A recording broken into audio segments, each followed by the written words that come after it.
What's up YouTube, Shawn DaGamer here, and today, as you can tell by the title of the video, we are going to be discussing my theory on if the Daishinkan is evil.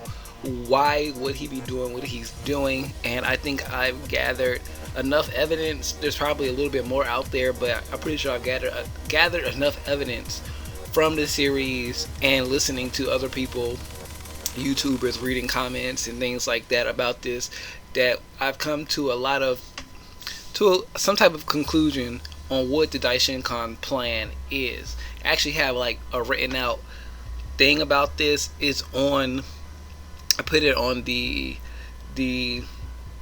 Facebook page that Living Yugioh is a part of, so I put it there. I have a link to that article pasted in the description as well if you just want to read what I'm reading, or I'll probably have it actually pasted in the description too.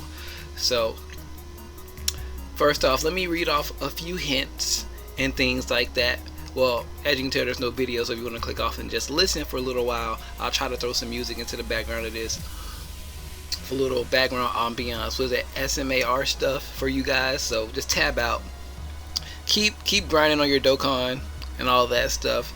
So I think I have like six little clues and hints, or really questions that are unanswered in this series that can also probably be explained, if my theory is correct, by the end of this arc, or if they do an Angel separate arc. So the first question is, why were the previous six why am I reading like I can't read? Why were the previous 6 universes destroyed? We know that there were quote unquote originally 18 universes. Well, I should said end quote there.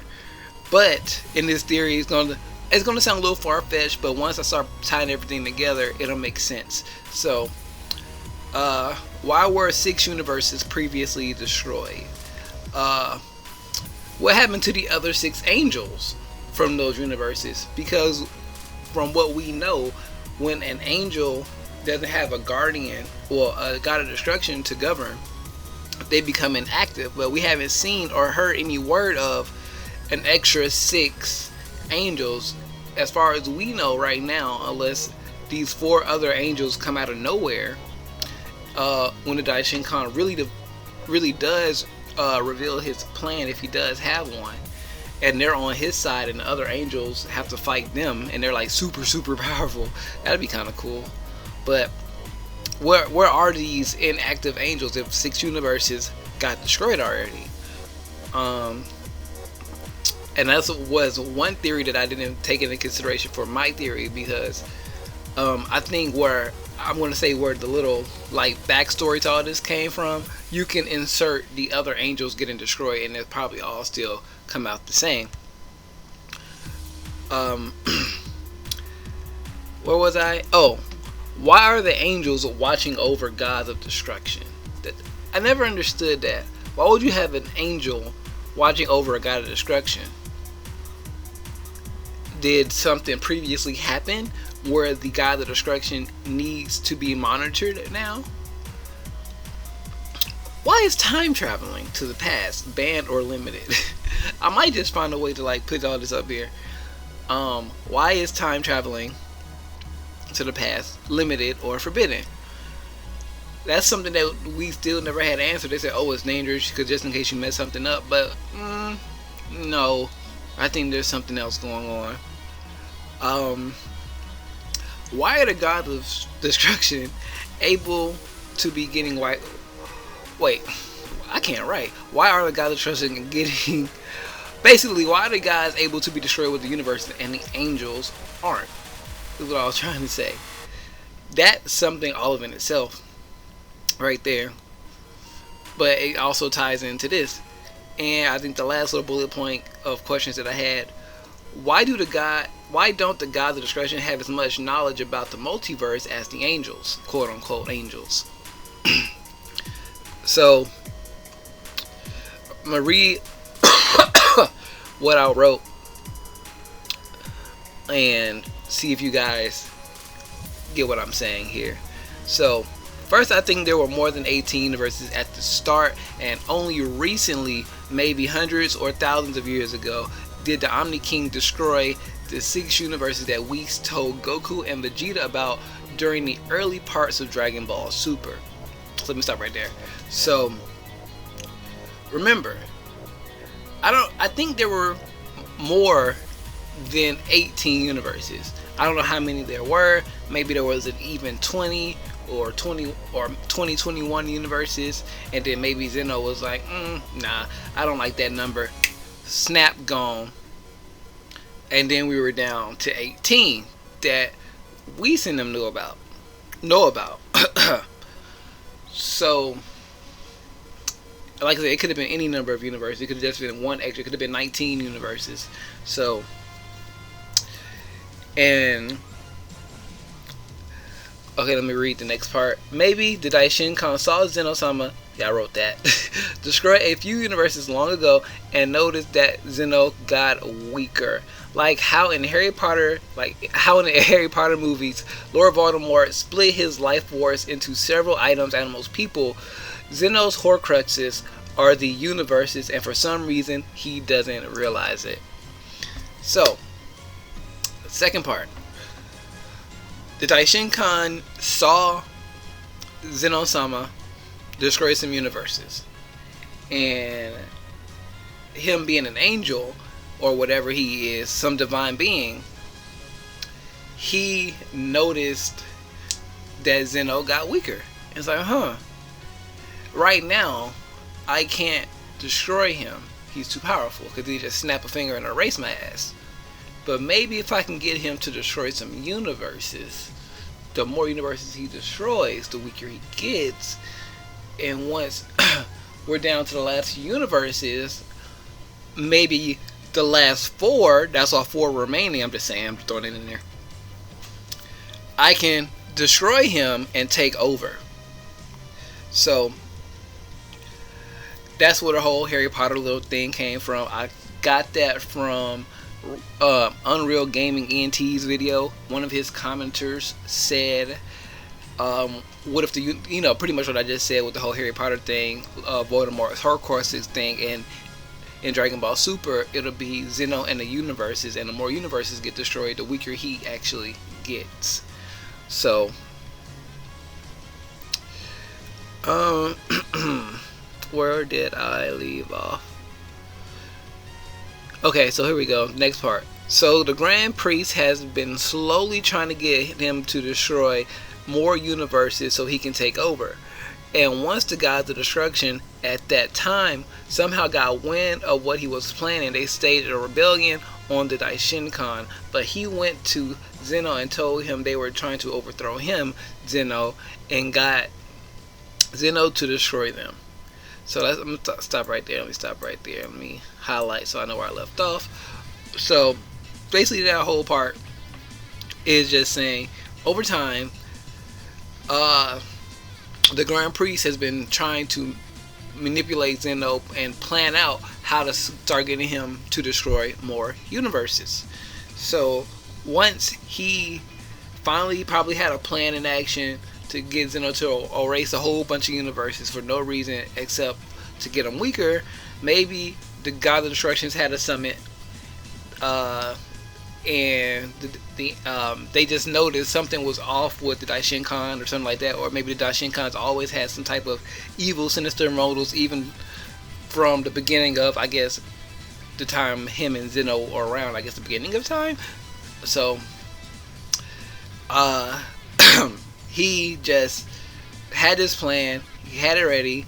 The gods of destruction of that time tried to rebel along with some of the strongest mortals they could find to take down the Daishinkan.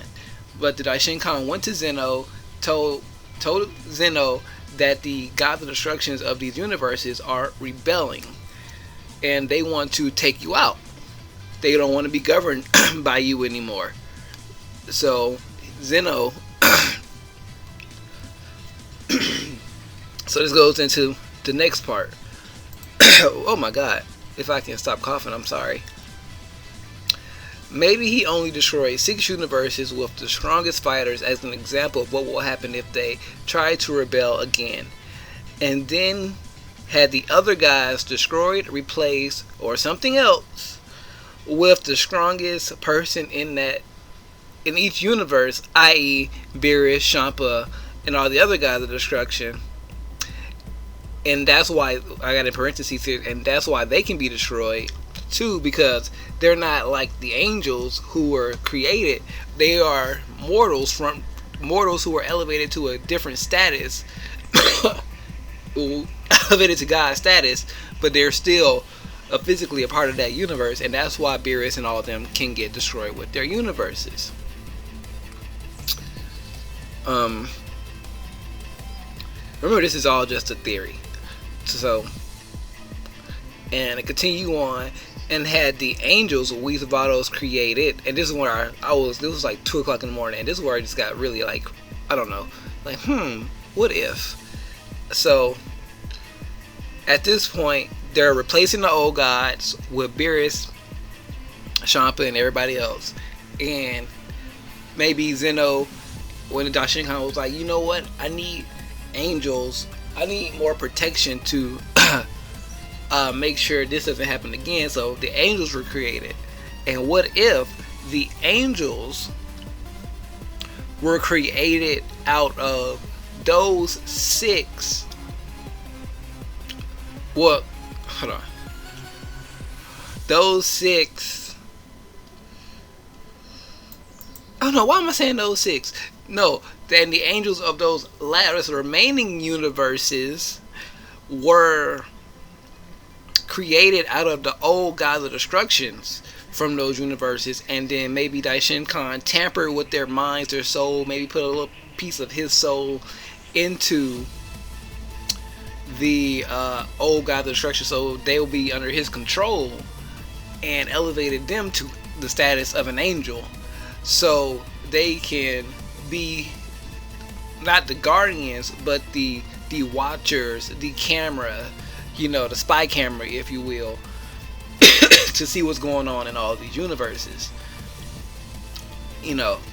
Or they're just, something that the Daishinkan just created. Either way it go, I just thought that would be a little bit more interesting if, like, he created the angels that we see now out of the old god of destructions. That's cool. I think that's cool. Out of the old gods of destruction and parts of him, blah blah blah blah blah. Wild guess, and that also explains. That's why I kept trying to say 6. That's why we don't have 6 like leftover angels just chilling out of nowhere, because they actually got destroyed with their universes, and these other gods would be promoted to angel status to watch over the new gods, and that's why they have more knowledge to what things happened in the past, because 1, they lived through it, and 2, they're still a part of the Daishinkan. They're like simulated, like the Borg or something like that. Yeah, like the Borg. It'd be like the Borg from Star Trek. So I can't believe I just remember. I'm a Star Trek fan, but I'm not like, I don't speak Klingon, if you know what I mean. So I was like, oh, the Borg, yeah, the Borg. So it'll be something like that, and that's why they have knowledge to all this stuff that these new guys don't understand. They have some knowledge, whatever the angels teach them or whatever, but just because I taught you everything I know, well, everything you know, that doesn't mean I taught you everything that I know. One of those situations there. So, now where did I leave off? To watch over the new gods of destructions. And then that's why they put a ban and limitation on traveling back to the past.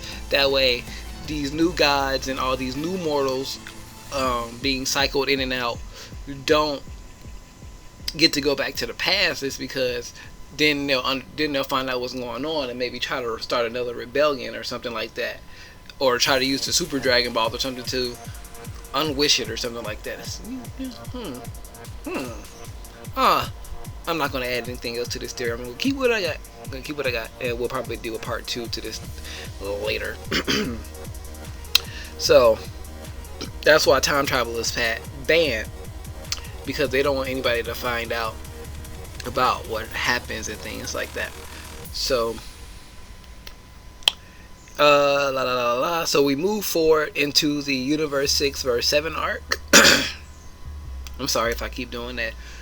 And maybe the Daishinkan noticed that these mortals were, getting stronger and things like that. And then Vados and Whis, of course, being the angels, aka the watchdogs, Daishinkan started realizing that, wait, some of these mortals are pretty strong. They're pretty powerful. We need to shut this shit down now. I need to be in control. So he had Zeno-sama watch and look how strong these people are. And it was like, hey, you know what? This is cool, but what if we get all the universes involved? Like, what if we get them all of them involved? How cool would that be? And Zeno being so childish, he's like, yeah, that'd be really cool. Let's do that. Woo! So that's when he came down at the Universe 6 vs 7 tournament. Came down and said, hey, we're gonna do this again. Yada yada yada. Blah blah blah. So, I got something to add. I said I wasn't gonna add anything, but I got something to add. But it'll be at the end of this. So, he was like, we're gonna do this tournament, and oh my god, let me get myself together real quick. So they came down, said we're gonna do a tournament with all the strongest fighters of all the universes, and it's gonna be this grand magical thing. And then somewhere along the line, maybe after, so after Goku came back from dealing with after the gang came back from dealing with Goku Black and the Future Trunks arc, they brought back the other Zeno. What if that Zeno told the Daishinkan and the Daishinkan and Omni King what happened and how he had to destroy everything because a mortal got possessed by God and took over. So it was incurable, so I had to destroy everything. That's why Goku brought me here. So the Daishinkan is like, what? Wait, what? He's like, yep. See, Zeno-sama, this is why we need to start cutting down on how many universes there are. 12 is way too many. And he was like, yeah, so they're losing. Once we do this big tournament, the losing universes get erased, but there'll be one remaining. And it was like, okay, yeah. And then maybe somewhere along the lines, Zeno was like, well, we can't destroy them all because then what am I governing over? So that's why he was like, okay, we're going to do the top 4 universes with the highest mortal ranking thing that they were talking about earlier. And remember, the highest mortal ranking has nothing to do with power. It's like quality of life. So peaceful universes that probably don't have a lot of worry, like trouble and Friezas and Cells and Goku Blacks and things like that. That's why those 4 universes remain, because if the Daishinkan does take over, he really doesn't have to worry about any rebellion or things like that because they're so peaceful. They probably don't have any strong or a lot of strong warriors that he has to deal with. He won't have to worry about the Omni King. He'll be the one in charge. And with a squad of angels that are probably almost as strong as he is. No, not as strong, but probably like half as strong as he is. So if they're half as strong as him and he's one of the top fighters, what am I, baby? Top fighters ever. It will, only be even harder for another rebellion to happen. And that's how we end up in the Universe Survival arc. And that's why it's Battle Royal and not tournament style, because it would be quicker to destroy these universes and not have like a tournament going on for days and weeks and all of that stuff. So have them fight for less than an hour and get them the hell out of here. So now where we at now, and maybe later on in this arc, if my theory becomes true, Goku and everybody start to realize what's really going on. Zeno's not the one calling the shots here. It's really Daishinkan, and Zeno's just, following along because he's so childish. And then that's when the revolt happens. So that's the theory in a nutshell right there. I added the whole other part about when the Zeno came from the other universe, but I think that's why the destruction of the universe is now on. So yeah, that's the theory. I'm surprised I did that in less than 20 minutes. I'm sorry about all the coughs, but we're not making no audio books for Audible. We're just, giving out a theory for Dragon Ball Super. I'll try to have some background music behind this as well. If you guys think my theory is a complete hoax, let me know in the comment section below. If you kind of agree with it, but you want to add some tweaks to it, let me know in the comment section down below as well. All my links are in the description box: Facebook, Instagram, Twitter, and Twitch. Share this video out with your friends if you haven't already, so they can get in on the conversation. Subscribe if you are new here. Liking always shows your support, and don't be afraid to hit that dislike button. But if you do, also leave a comment on why you didn't like this video so we can improve on it in the future. I am Shawn DaGamer, and I am out of here.